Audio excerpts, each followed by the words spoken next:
The whole process for us here is sort of a transformational symbol, where once there was this weapon of mass destruction, a 4-megaton hydrogen bomb.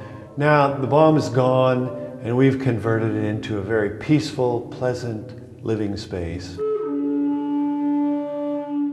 These structures are the counterpart of the castles of Europe, built by the government for defensive purposes.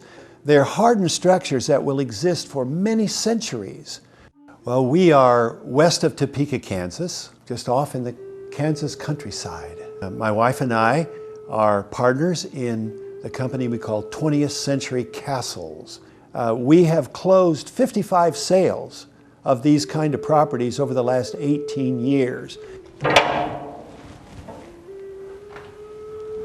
I would never have thought that this is the focus of a business that we could come up with. We just sort of fell into it. We got started in this missile-based sales about 18 years ago when a neighbor who owned an Atlas E site came to us and asked us if we would try to sell it for him, if we would just pay him the amount he needed to clear the bank. And we did sell that site, and so we began to then find other owners that wanted to sell their sites and begin to work with them.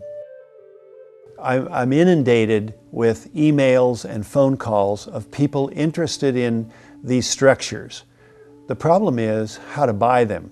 The bank financing is next to impossible, especially in these most recent years. It's hard enough to get a house loan, let alone trying to get something for a structure like this.